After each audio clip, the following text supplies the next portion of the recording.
Hello, you fine, beautiful people. I'm back here once again with another video, and today it's going to be Fan Friday, episode number 3. This is a series where I ask you guys a question, you vote on it, tell me down below what you think, and then I read your comments out in a video. So the topic for today is, which album do you prefer more?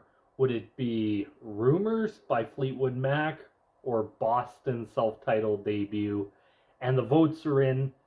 And by the closest margin so far, 56 to 44, Rumours by Fleetwood Mac won. Which is kind of, I thought it'd be just a little closer due to the fact that while doing this for a long time, it was almost 50-50. And then in the last couple days, kind of seemed to go a little bit more towards Fleetwood Mac. So now I'll get to read what you guys said and see if I agree with it. First comments by Ron Keel. As I've gotten older, now being 59, I enjoy the different sounds of each song. I played guitar for years, and Lindsay's playing always amazed me. That being said, Boston's first album came out. When Boston's first album came out, it was always on my record player. Yeah, like, this is such a tough one, and I've listened to both albums many times, and even for me to pick, I was like, wow, this is really difficult. These are the types of things I really love throwing to you guys, because it's something where I'm like, you know what, that is a really tough call. Key Mac, as I make my vote, the score is exactly 50-50, which is about where the two Marvelous LPs sit in my scales. Both are great, but I think overall I prefer some of the tracks on Rumours just a wee bit more, which is why I placed my vote there. The songs are more personal, and maybe that is what makes them so interesting. Yeah, I can see that. From Joel Liebler, this is not only the best premier album for any rock band, it is perfect from beginning to end. I owned and loved both these albums upon the record company's release of both are iconic. I just prefer the flowing solos and blend of sublime vocals, which brings my spirits up rather than down, as some of the tunes on Rumours does. Okay, I can see that. JT Rayburn, Boston was an amazing debut album and amazing to see live back in the day, but Stevie Nicks. Yeah. Johann Zander, Rumours makes me thinking of my childhood, sitting with my sister in her car, playing it on high volume on the car stereo. Good memories. Yeah. Jeff Shalika, Rumours by a landslide, one of the best-selling albums of all time. Rumours is a complete masterpiece. Buckingham and Nicks joining Fleetwood Mac was historic. Stevie still looks good and sounds great now in her 70s. The Mac is one of those bands that just keeps making music and touring. The chain goes their own way. Yeah, like, it's interesting. They joined the band the album previous and just took off. So this album sold very well. Some of their other albums I hear sold very well. Like Tango in the Night is one where I looked at and I'm like, oh yeah, I know that song. So had some hits. Michael Baucom, I adore them both equally, but when I was younger I liked Rumours. Had a crush on Stevie Nicks and Christine McVie a bit more. I was in my early teens when these came out, but I never admitted it to my friends.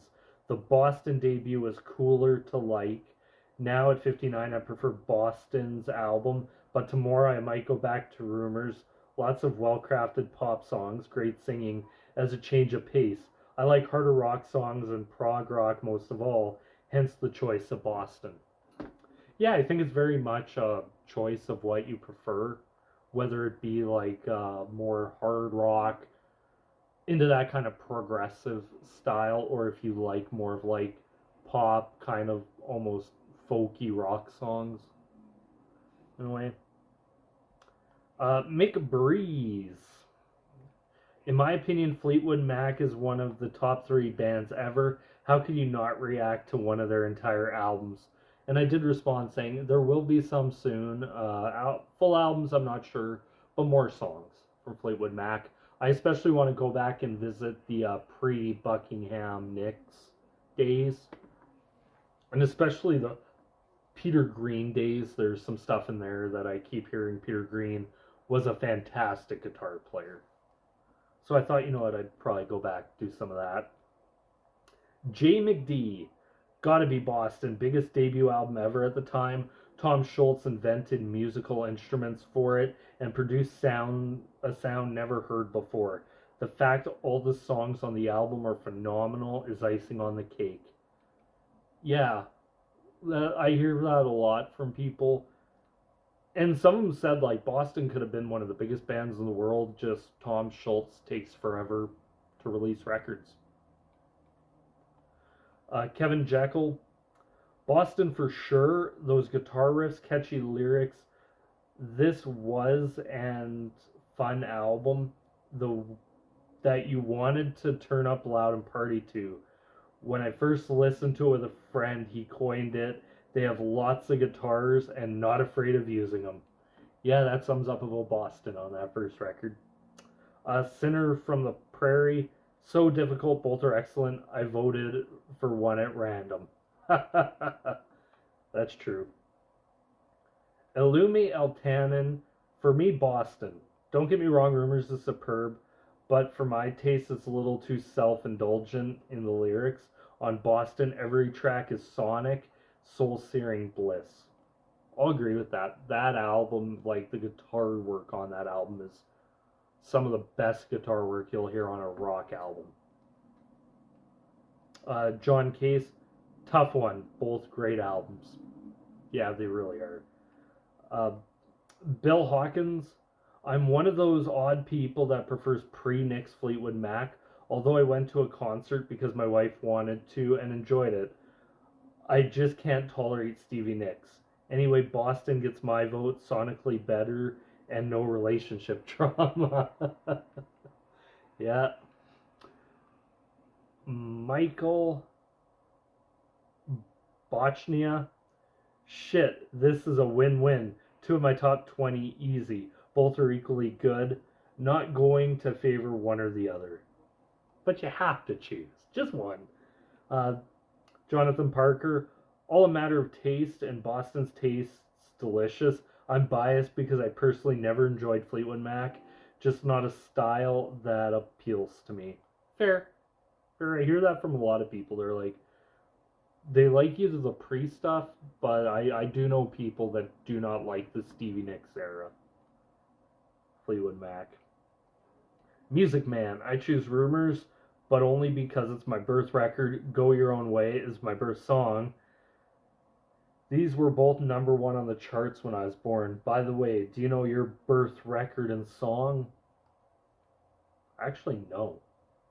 Well, I know, I think I know. I think a Bon Jovi record was the number one record when I was born. I think it was New Jersey. Other song, I'd have no idea. Deidre Garrick, hard to choose, love both. Yeah.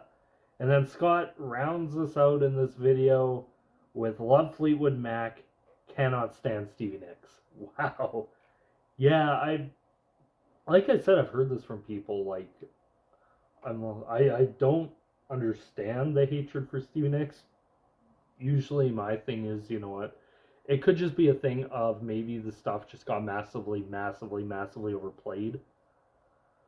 Like, I kind of think of it like my dad growing up in the 60s when Beatlemania was big, and I always thought, like, when he said he never really cared for the Beatles, I wonder how much of that was constantly hearing about him, to the point where it just turns you off. I know there is some bands that happens with, where people talk about them so much that you just shut down and say, I don't care. And could be something very interesting. It's a thought I've always had, like how much of it was actually that, where you just got tired of hearing about them. But anyway, that's this video. Thank you guys for the comments. The next question should be out pretty soon. I have it narrowed down to kind of a couple topics I'm thinking about a lot, and I thought, you know what? There's a couple things I'm like, you know what? Maybe this would be a great question of the week for Fan Friday. So anyway, once again, I have to say thank you guys so much for voting, for commenting down below, and hey, if you have an idea for Fan Friday, put it down below in the comment section. I'm always open to new questions and new ideas.